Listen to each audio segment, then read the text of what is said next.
Hello and welcome to Beyond the Bill Number. Today we have an incredibly exciting episode where we are joined by Karen, the woman behind it all.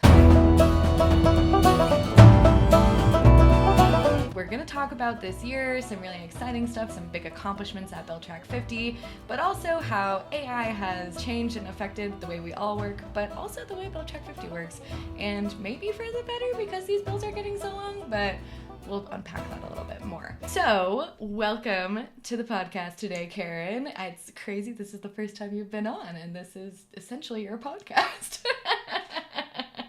It's great to see you, Sarah. I am excited to be here and check out how the whole Beyond the Bill Number thing goes. Well, I would love to start off with how has this year gone for BillTrack50? I know Stephen and I have been busily covering some of the most audacious bills I think I've seen in my 12 years working with you. But there's also been not a lot of movement, but a lot more stuff, it seems like. So how was this year for you on this side of the house? Yeah, well, as you know, the state bills have been going crazy. And so it's not surprising that we saw a lot more traffic this year, but we've grown every year for the last 9 years. So it's going well, I guess, as far as hopefully we're getting information out to people. We've been used in articles in National Geographic and CNN and The Guardian, and that's great. I feel very validated when, big news outlets use us. We've got a bunch of really great partnerships with a bunch of journalism organizations. So that feels really good. In general, BillTrack50 is doing great. I'm excited about the improvements we've made to the website. Our customers seem to be growing again, more customers, more revenue. So yeah, I think as far as BillTrack50 and not the legislation, things are on track. Well, I love to hear that. And I also have loved every single update I've gotten this year about the new tools. I especially loved the AI summaries, but my favorite was the similar bills feature. And I just have to hoot it out for a second how great that feature is. I just used it on my latest post about biotechnology because I had found this one random bill that was really trying to organize a whole bunch of biotech stuff. And I was like, wow, this is really interesting. There has to be other stuff that's kind of like this and around this. And I used that feature and I just found the most interesting legislation. And we apparently got a comment on the podcast that it was a very good review of some very good legislation out there. This would have taken me so much querying and looking and all the stuff. I used to essentially do that, but I'd have to read through all of the weird bills where stuff was kind of mentioned but not really aligned. And so I love the new features we've come out with this year. Yeah, and I love to hear that. I love to hear that you're liking it. We've gotten really good feedback on the similar bills. But here's what I like about it, which is going to be a very Karen answer. It's just math. It's astonishing that it works because it is purely math. So we have boiled down every bill into a vector, into basically just a list of numbers. And you look at your bill and we're like, okay, what bills have similar numbers? And then we bring that back. Genuinely, it's astonishing how well it works. Because you're like, yeah, those are similar bills. So I love it. I have loved learning all about it. AI is just, as far as intellectually stimulating, it is the bomb. You heard it here first.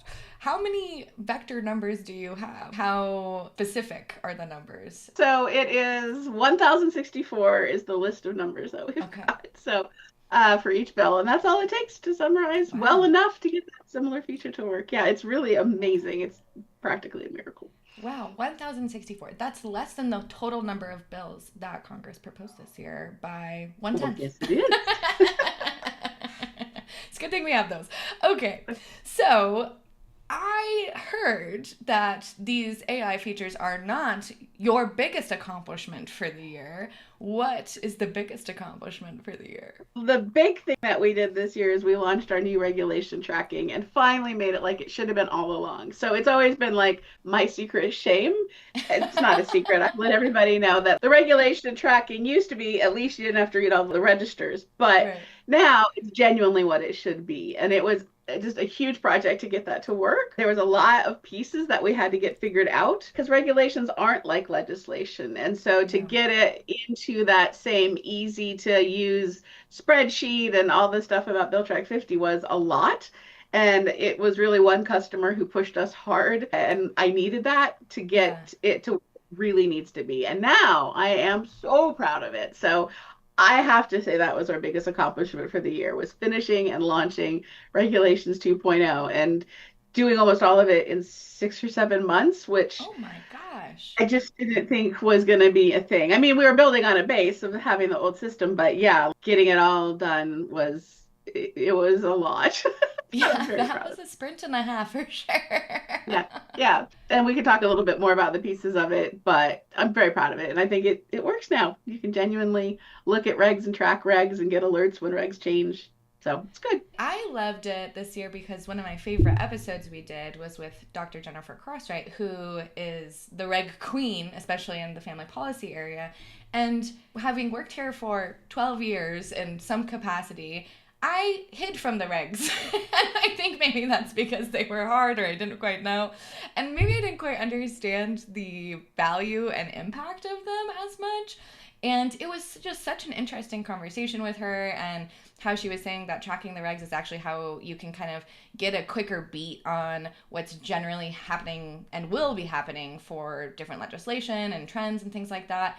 And that was just a fascinating conversation. It was really interesting talking to her.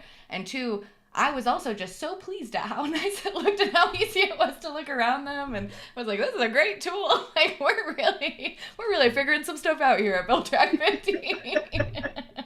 I mean, yeah, the regs really are where the rubber hits the road. So Yeah. we all know that state laws affect us the same as federal laws, and so it's not usually hard to convince people like, yeah, you should look at state bills too.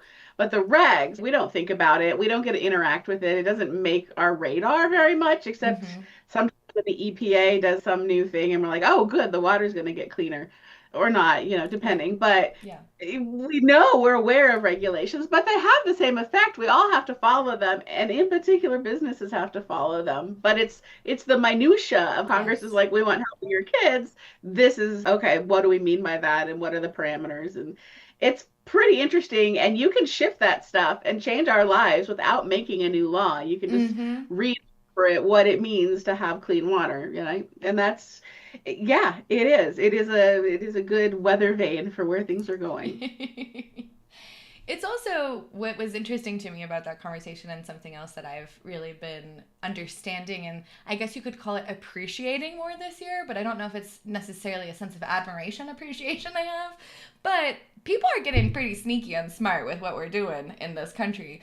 And one of the things that I think was really interesting this year is we did this bill on silencer legislation, and they framed wanting to legalize silencers around hearing protection. And, I don't really care one way or the other about the silencers, but I was like, this is such an interesting approach that they're taking, where who in their right mind would say, no, I don't want people's hearing to be protected? And we saw these states that are generally pretty liberal with their gun laws putting these bills forward. And then I started thinking about the regulations and all of these things. And there's all of these just incredibly interesting way that people have kind of figured out how to try to move their agendas. And I think we're going to see a lot more of that in the years coming. And it's a lot of mental Completely true. energy. Because, as Congress doesn't get very much done or very much passed, regs are still changing and those modifications can happen. And that is where policies can change without even Congress having to pass a law. So, I mean, at the state level, like states are still changing stuff like crazy. Yeah. But certainly at the federal level, the regulations are kind of where the action is at the moment. Absolutely. Well, and speaking of states changing things like crazy, we just had an executive order from Trump asking people to not pass AI legislation. And there's been a lot of conversation on the podcast this year about AI, regulations, all these different things that it can impact. A lot of the times that we've had technical innovation, we haven't had regulation catch up as fast. And I think right now we're dealing with a lot of repercussions from that, especially as it relates to kids online and access, and some really horrific stuff that's definitely come out this year, but in past years. You're right to make the comparison to the internet. That was the last rodeo where all this technology came that was really going to impact our lives. And we kind of all knew it. And we were hands off to let the innovation happen, Mm-hmm. which is not wrong necessarily. Maybe some guidelines are good or guardrails. Right. But so now we're doing it again. So will we do better? We'll see. But as you said, Trump is suing the states to stop the legislation that they've passed. So, in a little bit of a less serious way, but a very serious way, how has AI impacted BillTrack50? Yeah, well, obviously quite a lot. But as far as what I've been doing, just on the actual, technical, like here's the stuff. Obviously, for BillTrack50, we've added the AI summaries to all the bills, which then gave us the ability to do the similar bills and stuff like that. We've done the same for regs, and that's been good. We have added our AI chatbot so that you can like ask for help with how to use it. And we were using a service to do that in the beginning of the year. And ultimately, we took it on board and now we're managing it all ourselves, which has been a Awesome. very exciting learning opportunity. I've like genuinely enjoyed finding out how that all works. We've added a simple button on the bills where you can submit a question and we send it off to Claude, is the LLM we're using right now, and get the answer back. So we package up the bill for you and send it off to the AI. So that's working pretty well. So there's like all that forward stuff that you will see as a customer, but behind the scenes, it was absolutely instrumental for getting the regs project done. And so one of the problems that we had for regs was that when we have an entire register, hundreds of pages of 50 or 100 different regs, we just were showing you the whole thing because we didn't know where the reg started and where the reg ended. And so we needed to split those apart and into individual regs if we were ever going to have real reg tracking. So we were able to use AI not to split them apart, although we are kind of inching towards that, and that actually is kind of going okay. But we manually split them ourselves, us at BillTrack50, me, Steven, Kendra, all of us like split regs. Like this is the top, this is the bottom, because a human can do it pretty quick. But we used AI to build the tools to let us do that split.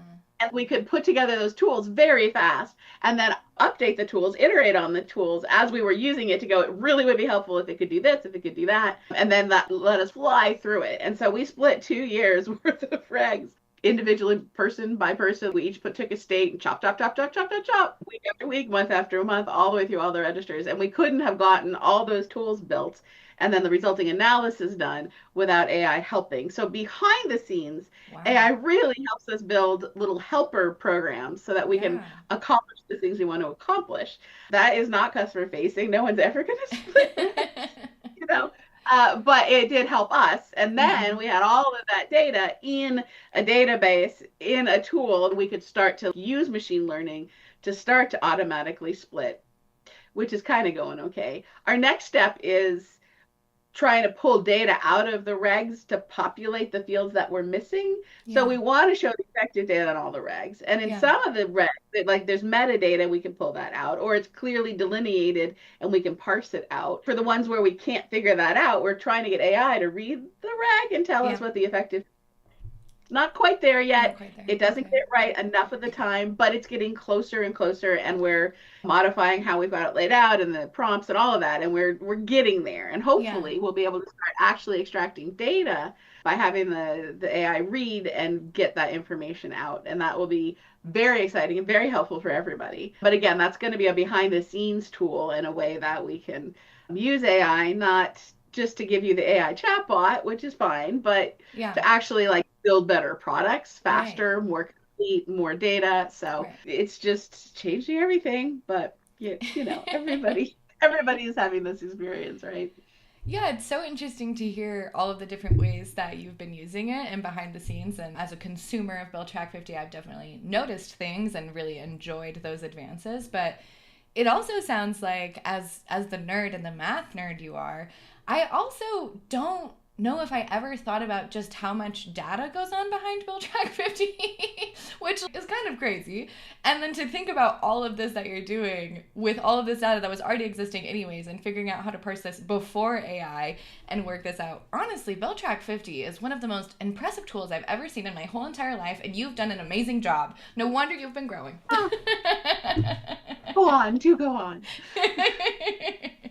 Well, speaking of really cool projects, you've done a couple of really cool things this year that have been really interesting. So I want to just take a moment to kind of enjoy and talk about those. So this first one, there was a big journalism, local news thing going on. Yeah, so there's this great initiative hosted out of Stanford University called Big Local News. And I love them. They are all so smart and so interesting, and they are absolutely out there trying to support local newsrooms, which is so important. I think we can all agree. And so working with them has been just wonderful. And I've gotten to meet lots of young journalists, seasoned journalists. I've gotten to speak at a bunch of conferences and do all this different stuff and support journalists directly, help them find some bills and figure out stuff. But Yeah. one of the things, like that got me hooked up with a bunch of journalism schools where I met some Okay. journalism professors who are very great people. And so one of the ideas was, as Trump started, this all kicked off at the beginning when he started putting all the executive orders out, some of which states were like, great, and other states were like, no, this is terrible. And so there was like a big backlash over some of the executive orders. And so the journalism students were interested in trying to dig in and see how the executive orders were actually affecting laws in their state, or if they were. And so we decided to build, and I didn't know if this would work because executive orders are so different from bills in format and size and content, all that stuff. But it turns out if you turn them into a number, you can see what all it is. And it works. And so we built the executive order tool, which is now in BillTrack50 for everybody to use, where you can see what the executive order, what's the topic, what's it trying to do, and what are the states doing, in maybe in response, or what were they already doing, or what have you. But it is a way to compare kind of what the White House is doing with how the different states think. And we looked at some DOGE stuff, and there were states that were not doing that, and other states like Florida created a whole department of DOGE. And that immigration was the particular one that kind of kicked this whole thing off. And some states were like, saying these spaces are protected, and other states are saying, no, we're going to have whole new groups of people out there doing enforcement.